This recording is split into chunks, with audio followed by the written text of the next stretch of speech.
Assalamualaikum warahmatullahi wabarakatuh. Bismillahirrahmanirrahim. Alhamdulillahirrabbilalamin. Assalatu wassalamu ala asrafil anbiya wal mursalin Sayyidina wa maulana wa habibina Muhammadin wa ala alihi wa sahbihi ajma'in. Amma ba'du. Alhamdulillah pemirsa Sisma TV yang berbahagia, jumpa lagi bersama saya Mas Latif yang akan menyampaikan informasi-informasi dari Sekolah Islam Sebelah Malang, masih bersama siaran kami yaitu Sisma News.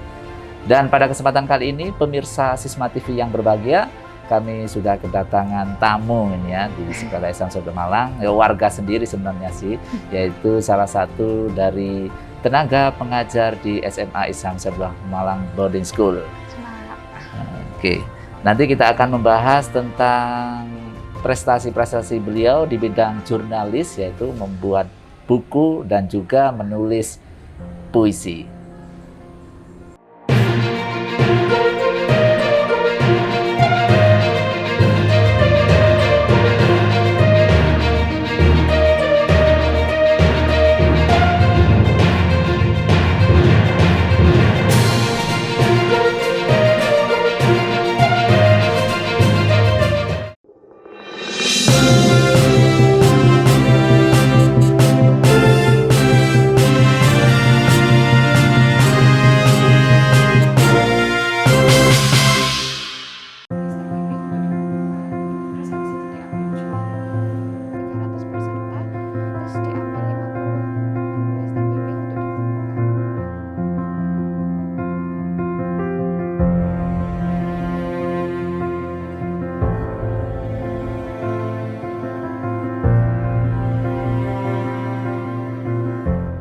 Baik, Assalamualaikum Ibu Lili ya. Waalaikumsalam warahmatullahi wabarakatuh, Pak. Baik, pada kesempatan pertama ini mungkin kami dan pemirsa Sisma TV ingin mengetahui, ini sejak kapan Ibu Lili Mindarti ini menggiati dunia tulis-menulis ini?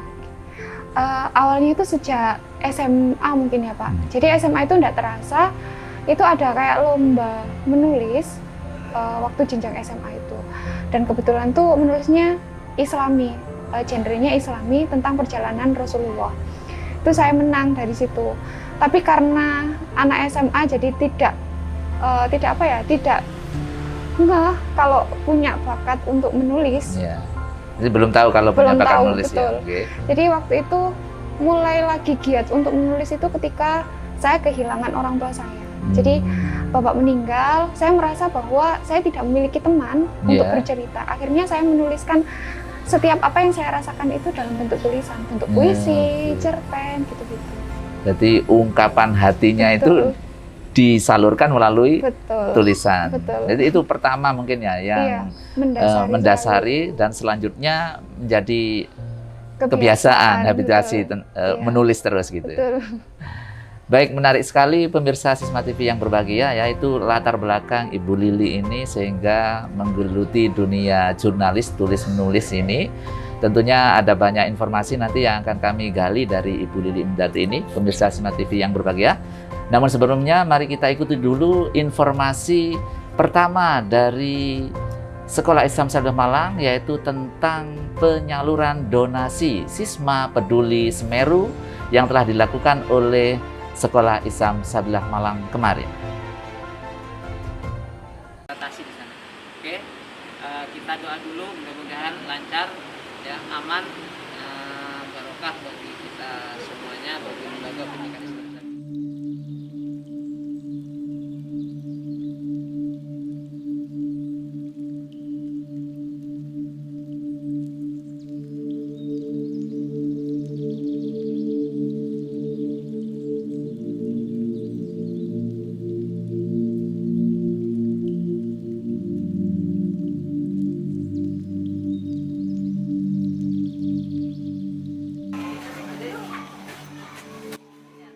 Dalam sebuah hadis yang diriwayatkan oleh Bukhari dan Muslim, Rasulullah SAW bersabda yang artinya, seorang mukmin dengan mukmin lainnya seperti satu bangunan, sebagian menguatkan sebagian yang lain.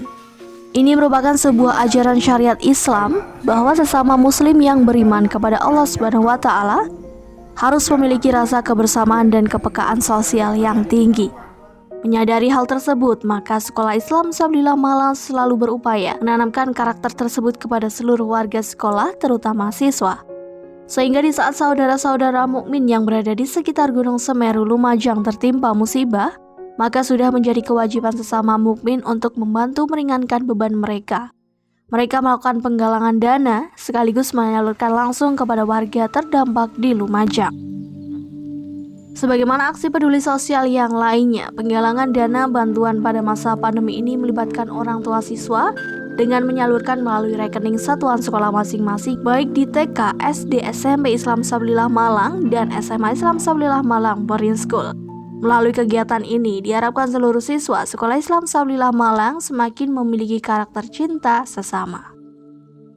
Kali ini kita berada di lokasi terdampak dari bencana erupsi Gunung Semeru yang ada di Desa Supit Urang, Kecamatan Pronojiwo.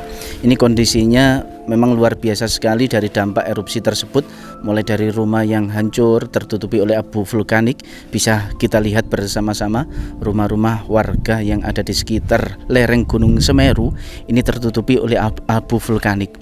Bahkan ketebalan abu ini bisa sampai menghancurkan atap rumah, kemudian sampai membuat rumah ini sudah tidak seperti rumah aslinya dulu karena sudah tertutupi dengan abu vulkanik yang sangat tebal sekali. Ini bisa kita lihat bersama-sama kondisi rumah warga yang hancur, kemudian tanaman-tanaman sudah pada layu semuanya akibat awan panas yang turun dari lereng Gunung Semeru. Termasuk tanaman-tanaman yang besar-besar pun juga sudah mulai mengering, tampak mengering. Kita lihat bersama-sama pemirsa Sisma TV yang ada di rumah.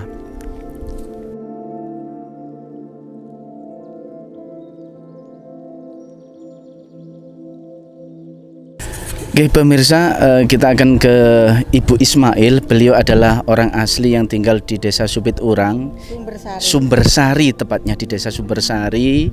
Ini beliau Bu Ismail, salah satu korban terdampak dari erupsi Gunung Semeru. Oke, Assalamualaikum Bu. Waalaikumsalam. Terima kasih ya Pak banyak. Nggih, sama-sama. Ini rumahnya Ibu nggih? Iya, ini rumah saya. Itu suami saya yang sakit-sakitan tidak bisa kerja itu. Nggih. Ibu kok tidak mengungsi, apa tetap tinggal di sini? Mengungsi ini nanti pulang mengungsi di Sumberbulu sana. Kalau di sini saya takut itu ada orang sakit. Ini suaminya kalau ndak ya ndak bisa jalan. Terima kasih ya. Dari erupsi ini apa yang menjadi dampak yang diakibatkan oleh abu vulkanik Gunung Semeru? Rumahnya ini sudah habis. Hancur. Tinggal ini ladang-ladang sudah habis itu punya saya semua. Cuma tinggal ini. Habis semua. Hewan ternak? Gak punya, saya nggak punya hewan, nggak ada yang mau kerja itu. Cuma cukup saya sendiri yang cari duit kan. Harapannya apa Ibu? Ya pokoknya ya minta apa itu tempat tinggal gitu aja lah. Itu yang nomor satu saya ini di sini sudah tidak berani. Keadaan kayak gini ya tidak berani sama sekali kalau saya. Yang mau lari kemana? Nggak punya kendaraan. Cuma ini ngojek terus saya sama orang yang bayar gitu. Ini nanti sama ini pulang yang bayar lagi gitu. Nggak punya kendaraan. Ya, mudah-mudahan kita doa bersama-sama segera selesai, sehat semuanya.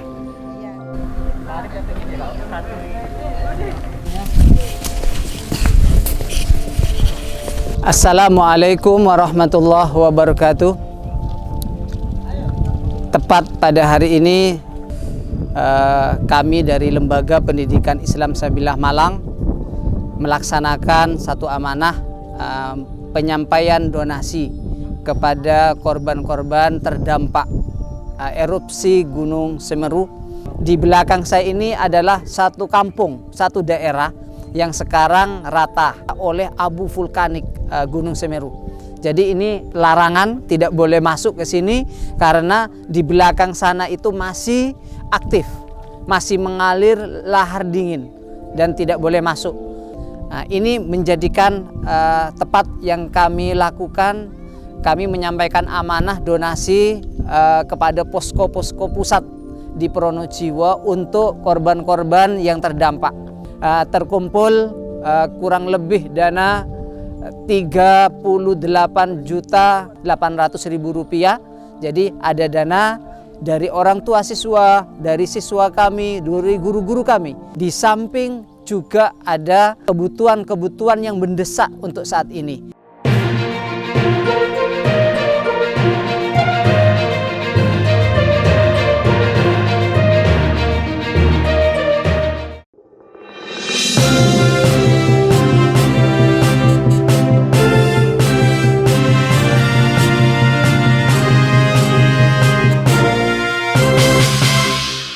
Pemirsa Sisma TV yang berbahagia, kita lanjutkan dialog kita dengan Ibu Lili Mindarti, SPD, salah satu guru di SMA Islam 19 Malang. Walaupun beliau ini guru matematika, tetapi menggeluti dunia tulis-menulis ya. Dan memang bagi Ibu, siapa saja bisa menulis ini atau hanya guru bahasa Indonesia saja, Bu?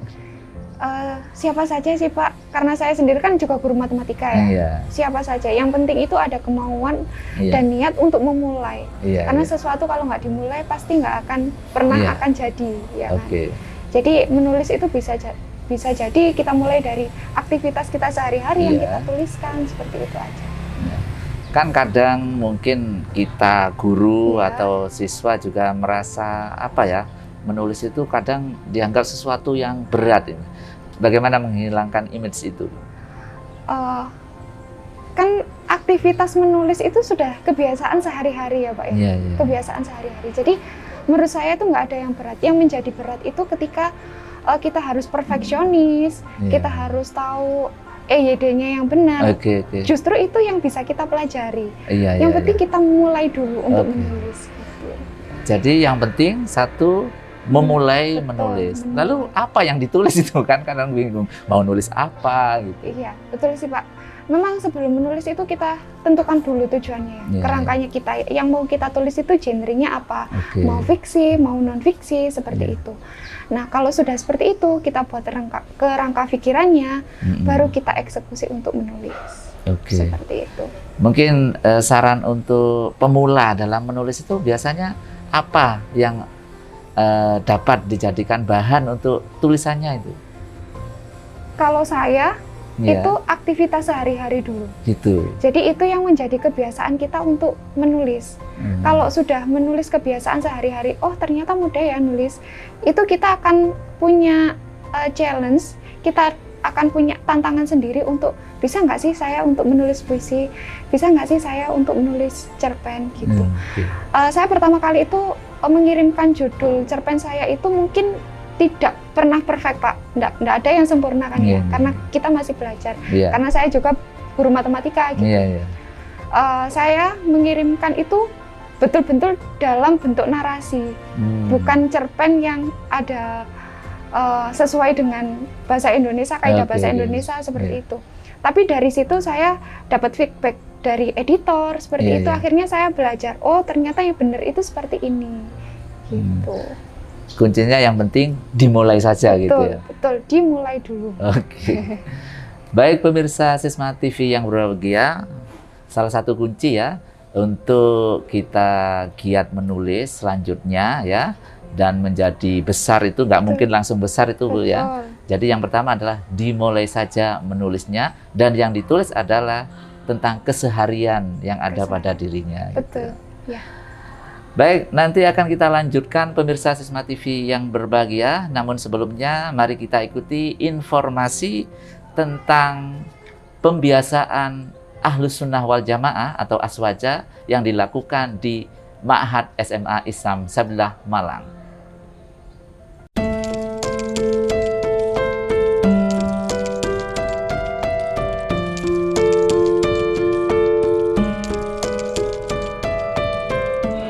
Assalamualaikum warahmatullahi wabarakatuh. Alhamdulillahirabbil alamin wa bihi nasta'inu ala umurid dunya waddin. Wassalatu wassalamu ala asyrafil anbiya'i wal mursalin sayyidina Muhammadin wa ala alihi wa sahbihi ajmain, amma ba'du.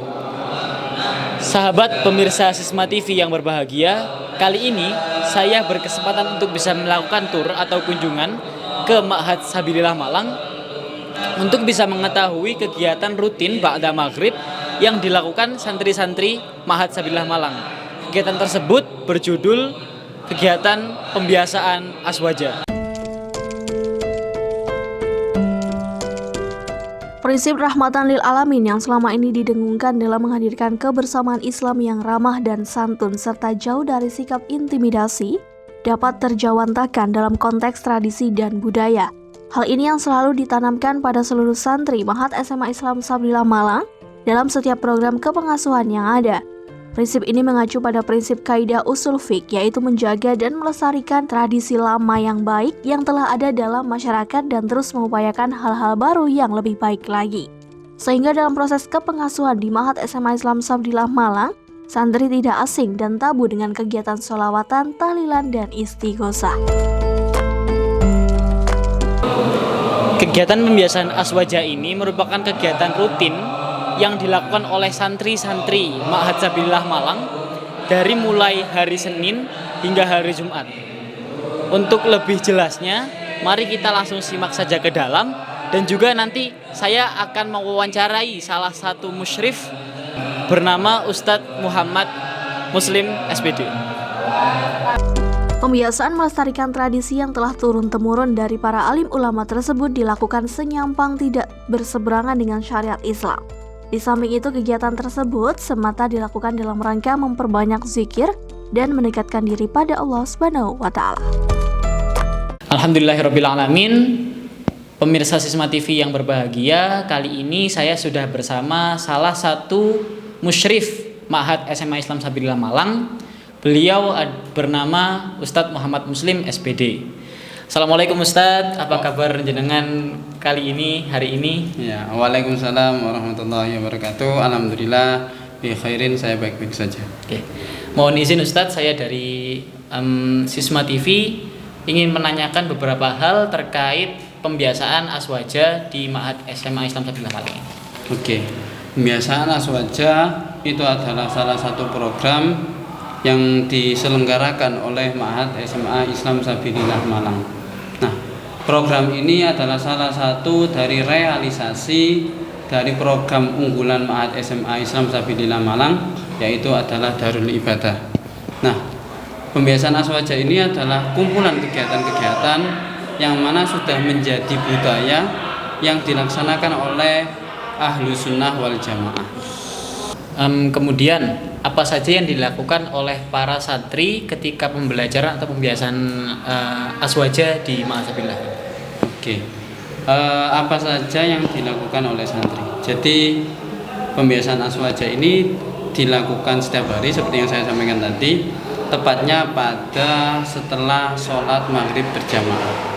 Nah, pembiasaan aswaja ini dilakukan bergantian kegiatan-kegiatan setiap harinya. Pada hari Senin dilakukan pembacaan sholawat Nabi. Pada hari Selasa dilakukan pembacaan Rotibul Hadad. Pada hari Rabu dilakukan pembacaan istighosah. Kemudian pada hari Kamis dilaksanakan pembacaan Yasin dan Tahlil. Dan pada hari Jumat dilaksanakan pembacaan surat-surat pilihan, yang mana suratnya adalah surat Al-Waqi'ah, Ar-Rahman, dan juga Al-Mulk. Lalu apa tujuan diadakannya kegiatan pembiasaan ini, Ustaz? Tujuan diadakan pembiasaan aswaja ini adalah agar santri bisa membentengi diri dari aliran-aliran ajaran-ajaran yang pastinya akan mendatangi mereka ketika sudah lulus dari Ma'had SMA Islam Sabilillah Malang, sehingga ketika mereka sudah keluar, mereka tetap bisa melakukan pembiasaan aswaja ini dan juga memimpin masyarakat untuk mengamalkan, membudayakan amalan-amalan Ahlu Sunnah wal Jamaah. Kemudian yang terakhir, apa harapannya ke depan terkait program ini? Harapan saya agar ananda semua bisa mengikuti kegiatan ini dengan aktif dan istiqomah, sehingga ketika sudah berjalan aktif dan istiqomah tersebut, maka ketika sudah lulus dari Ma'had SMA Islam Sabilillah Malang, mereka bisa memimpin diri sendiri, memimpin keluarganya, memimpin lingkungan sekitar untuk selalu mengamalkan amalan Ahlu Sunnah wal Jamaah. Masya Allah, ternyata indah sekali ya pembelajaran atau pembiasaan aswaja yang ada di Ma'had Sabilillah ini. Dan semoga para santri ma'adzabilillah dapat terus senantiasa atau istiqomah dalam mengikuti kegiatan pembiasaan ini. Amin. Dan juga terima kasih banyak untuk Ustadz Muslim sudah meluangkan waktunya untuk sesi wawancara ini. Dan ya, terima kasih banyak. Assalamualaikum Ustadz. Waalaikumsalam warahmatullahi wabarakatuh.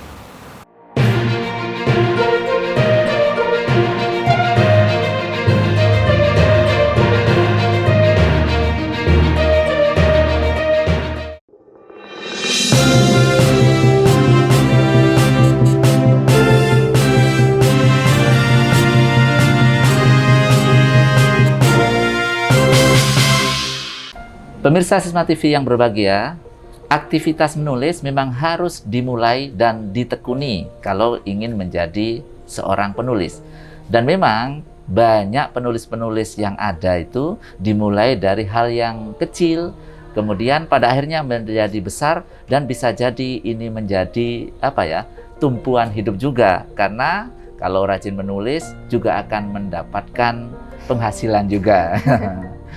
Nah, seperti halnya yang dialami oleh Ibu Lili Mindarti ini, pemirsa Sisma TV yang berbahagia, beliau aktif menulis, mengirimkan tulisannya berupa cerpen, puisi, bahkan sekarang beliau merancang sebuah buku yang berjudul Model Pembelajaran Matematika Kingsley berbasis brainstorming.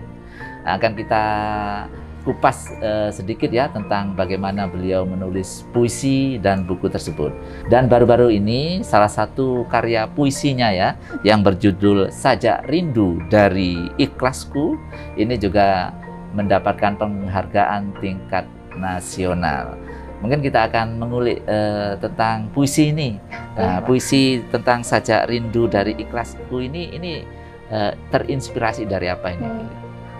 Inspirasinya tetap sama sih Pak. Saya rindu sama komunikasi saya dengan ayah saya yang sudah almarhum. Yeah. Jadi karena saya memang orangnya sedikit introvert, tidak bisa bercerita kalau tidak orang terdekat gitu. Akhirnya saya menuangkan apa yang saya rasakan itu dalam bentuk puisi. Kebetulan ada event, ya sudah saya coba untuk mengirimkan itu. Betul.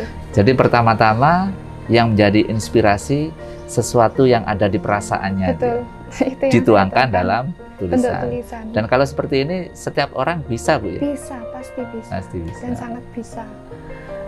Kemudian yang buku ini kan buku ini kalau kita membayangkan ya menulis buku itu begitu sulitnya, waktu juga. Itu bagaimana mensiasati ini? Sesenggangnya kita aja sih Pak. Kita punya target di situ. Harus selesai kapan? Bagian ini misalkan bab 1 harus selesai sekarang, bab 2 harus selesai besok. Itu kita punya target sih untuk itu. Kalau kita nggak punya target, memang sampai kapanpun itu nggak akan pernah selesai. Gitu ya. Gitu. Jadi gitu aja sih. Buku yang akan kita tulis itu apa dulu isinya? Betul. Jadi kerangka harus dibuat dulu Bu ya. Betul. Kemudian membuat job deskripsinya. Ini kapan harus Berarti harus tertib juga ini Bu ya? Iya harus Pak. Kalau nggak tertib nggak akan selesai. Oke. Baik pemirsa Sisma TV yang berbahagia, obrolan kita akan kita lanjutkan nanti setelah informasi dari TK Islam Sabilah Malang dalam kegiatannya menerima tamu studi banding dari RA Mutiara Hati Jembrana Negara Bali. Berikut liputannya. Lembaga Pendidikan Islam Sabilah Malang yang menaungi Sekolah Islam Sabilah Malang mulai dari TK, SD, SMP Islam Sabilah Malang, dan SMA Islam Sabilah Malang Boarding School sangat terbuka dalam menerima tamu dari insan pendidikan maupun pemerhati pendidikan dari manapun dan dari kalangan apapun. Karena dalam dunia pendidikan Islam, ilmu pengetahuan itu semakin disebarkan dan diamalkan, insya Allah tidak akan berkurang bahkan semakin barokah. Kali ini di TK Islam Sabilah Malang yang menerima kunjungan studi banding dari RA Mutiara Hati Jembrana, Bali. Tamu yang datang kali ini akan mendiskusikan bersama bagaimana meningkatkan kualitas pendidikan anak usia dini. Dengan tetap mematuhi protokol kesehatan yang diterapkan secara ketat di TK Islam Sabilah Malang, kegiatan studi banding kali ini berjalan dengan lancar dan terjadi diskusi yang sangat cair. Harapannya melalui kegiatan ini akan terjadi komunikasi yang baik dan mampu merumuskan bersama bagaimana upaya strategis dalam mewujudkan terlaksananya pendidikan anak usia dini profesional dan berkualitas sehingga menjadi unggul dan rujukan sehingga keberkahannya dapat dirasakan oleh masyarakat luas. Assalamualaikum warahmatullahi wabarakatuh. Perkenalkan, kami dari RA Mutiara Hati Jembrana, tepatnya di Kota Negara, Provinsi Bali. Kami jauh-jauh dari Bali ke sini ingin mendapat sesuatu yang lebih yang selama ini kami tidak dapatkan. Kami kepingin ada peningkatan di kegiatan anak-anak, baik dari sisi pembelajaran dan muatan-muatan lainnya. Karena kebetulan di Bali kami minoritas, jadi harapan kami dengan kami ke sini ada sesuatu atau lebih, sesuatu yang banyak yang bisa kita kasih ke anak-anak kita biar mereka tetap selalu berpegang teguh pada agamanya, tapi tidak melupakan dunia anak-anak yang selalu bermain. Semoga apa yang kita lakukan hari ini bisa menjadi bibit benih baik untuk anak-anak kita berikutnya. Dan terima kasih kepada Lembaga Pendidikan Sabilillah yang sudah menerima kami dengan baik. Masya Allah, semoga kerjasama ini bisa terjalin lebih baik lagi. Salam semangat dan tetap jaga kesehatan. Assalamualaikum warahmatullahi wabarakatuh. Waalaikumsalam warahmatullahi wabarakatuh.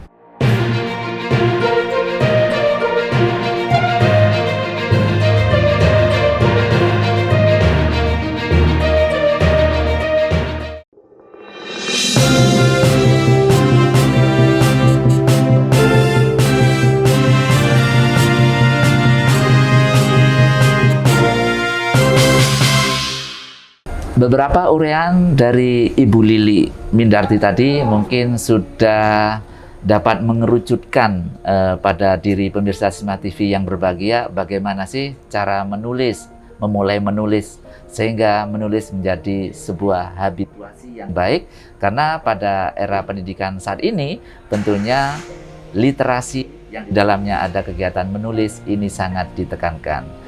Maka dari itu pemirsa Sisma TV yang berbahagia, mari kita lanjutkan dialog kita dengan Ibu Lili Mindarti ini ya. Yang terakhir mungkin Ibu Lili bisa memberikan tips atau saran ya bagi para pemirsa Sisma TV di rumah, bagaimana sih supaya kita menjadi penulis yang baik. Yang pertama, untuk memulai itu jangan pernah untuk takut salah. Tulis aja apa yang dirasakan, tulis apa yang sudah menjadi kebiasaan kita sehari-hari. Dari situ kita akan mencintai untuk menulis. Langkah selanjutnya, kalau mau menulis silahkan difikirkan mau nulis itu entah itu fiksi maupun non fiksi, buat kerangkanya dan harus disiplin waktu juga untuk menyelesaikan setiap tulisan yang ingin ditulis. Itu aja sih Pak tipsnya. Itu aja tipsnya ya. Baik, terima kasih atas waktunya Ibu Lili ya. Mudah-mudahan ini dapat menginspirasi kita. Amin. Dan tentunya pemirsa Sisma TV di rumah serta siswa-siswi kita di Sekolah Islam Sabilillah Malang dan juga di seluruh Indonesia untuk giat menulis, karena pasti itu akan bermanfaat tentunya.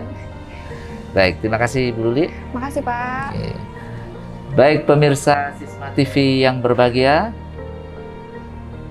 demikian tadi bincang kita dengan Ibu Lili Mindarti SPD, tenaga pendidik dari SMA Islam Sabilillah Malang Boarding School, dengan karya-karyanya dalam bentuk tulisan yang tentunya sangat menginspirasi kita semuanya.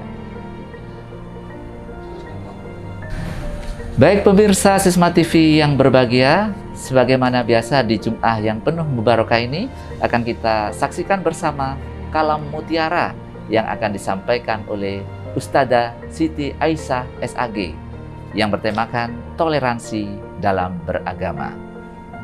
Dan segmen Kalam Mutiara ini merupakan penutup kita pada pertemuan di hari ini. Mudah-mudahan dapat menginspirasi kita semuanya.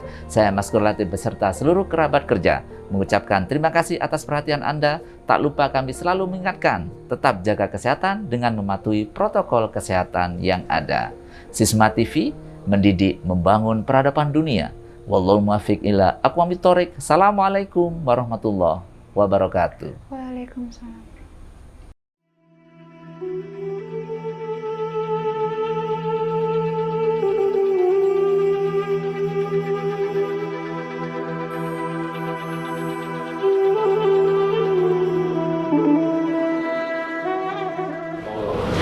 Assalamualaikum warahmatullahi wabarakatuh.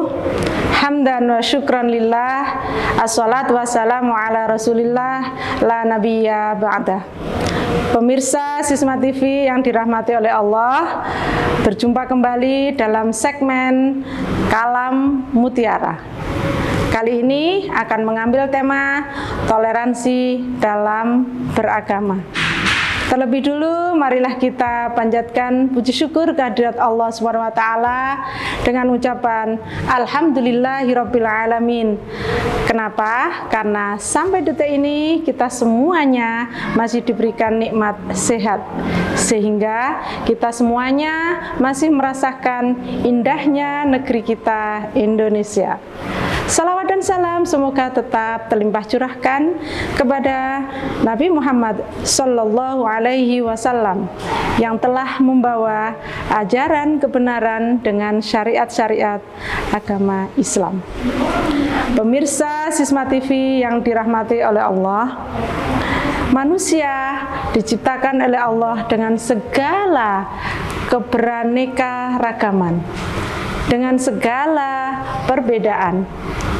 Berbeda jenis kelaminnya, berbeda sukunya, berbeda bangsanya, berbeda warna kulitnya, berbeda bahasa, dan semua perbedaan termasuk perbedaan dalam hal beragama. Menghadapi perbedaan yang demikian, sikap yang harus kita terapkan adalah sikap toleransi. Apa itu sikap toleransi? Makna dari sikap toleransi adalah kita rela untuk menghargai setiap perbedaan. Kita hargai perbedaan yang ada. Berbeda kulit, kita hargai perbedaan itu. Berbeda suku, kita hargai perbedaan itu. Berbeda budaya, kita hargai. Demikian pula dengan berbeda agama, kita hargai perbedaan yang ada. Sebenarnya kata toleransi itu sebenarnya adalah untuk umum dari semua perbedaan yang ada. Tetapi dengan perkembangan selanjutnya, maka toleransi itu spesifikasinya adalah pada perbedaan agama dan keyakinan. Pemirsa Sisma TV yang dirahmati oleh Allah, kita tahu semuanya bahwa di Indonesia ada 6 agama yang diakui. Ada Islam, ada Kristen, ada Katolik, ada Buddha, ada Hindu, dan yang baru saja adalah agama Konghucu. Toleransi yang harus diterapkan kepada 5 agama selain kita tentu saja ada 2. Yang pertama, kita harus bertoleransi juga dengan sesama pemeluk agama Islam, agama yang kita anut. Yang kedua, toleransinya adalah toleransi antar pemeluk agama dengan agama yang lain. Kita harus menerapkan sikap toleransi. Nah, bagaimana kita harus bersikap? Yang pertama, kepada sesama pemeluk agama Islam. Kita tahu bahwa Rasulullah jauh-jauh hari sudah mengingatkan kepada kita bahwa nanti umatku, umat Islam akan terpecah menjadi 73 golongan. Itu menunjukkan bahwa di dalam agama Islam itu sendiri terdapat perbedaan. Perbedaan cara beribadah, terdapat cara melaksanakan ritual-ritual keagamaan, itu semua terdapat perbedaan. Nah, menghadapi hal yang demikian, sikap toleransi diperlukan oleh sesama muslim yang berbeda. Ada yang yakin bahwa sholat subuh harus dengan kunut, Kita hargai mereka yang sholat subuh tanpa kunut. Ada yang berkeyakinan bahwa setiap orang yang meninggal dunia ada 7 harinya, ada 100 harinya. Namun demikian, ada yang tidak melakukan hal demikian jika ada saudaranya yang meninggal dunia. Sikap apa yang harus kita terapkan kepada mereka yang tidak berkeyakinan, yang tidak sama keyakinannya dengan kita? Tentu saja saling menghargai. Itulah toleransi sesama pemeluk agama Islam. Nah, yang kedua sekarang, toleransi antar umat beragama. Bagaimana kita bersikap kepada orang yang beragama Kristen? Bagaimana kita bersikap kepada orang yang beragama Katolik, Hindu, Buddha, maupun yang beragama Konghucu? Bagaimana kita harus bersikap kepada mereka? Tentu saja yang pertama, sikap toleransi yang harus kita lakukan adalah memberikan kesempatan kepada saudara-saudara kita untuk melaksanakan ajaran agama yang diyakininya, yang dianutnya, tanpa harus kita ganggu, tanpa harus kita celah. Itu adalah sikap toleransi yang harus kita terapkan kepada mereka. Kita beri kebebasan kepada mereka semuanya untuk melaksanakan ajaran agama yang dianut dan diyakininya. Sikap toleransi apabila kita laksanakan baik kepada sesama Muslim maupun kepada sesama umat beragama, maka betapa indahnya lingkungan kita. Kita akan bisa hidup damai dengan lingkungan sekitar kita. Kita tahu bahwa dalam ajaran agama Islam, dalam surat Al-Kafirun, di situ sudah jelas disebutkan bahwa lakum dinukum waliyadin. Bagimu agamamu, bagiku agamaku. Biarkan aku melaksanakan ibadah sesuai dengan keyakinanku, demikian juga kami akan beri kebebasan kalian untuk melaksanakan ajaran sesuai yang kalian yakini. Demikian yang bisa kami sampaikan. Mudah-mudahan apa yang kami sampaikan membawa manfaat untuk kedamaian bangsa Indonesia yang memang berbeda-beda. Akhiran, wallahul muwafiq ila aqwamit thariq. Wassalamualaikum warahmatullahi wabarakatuh.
Sis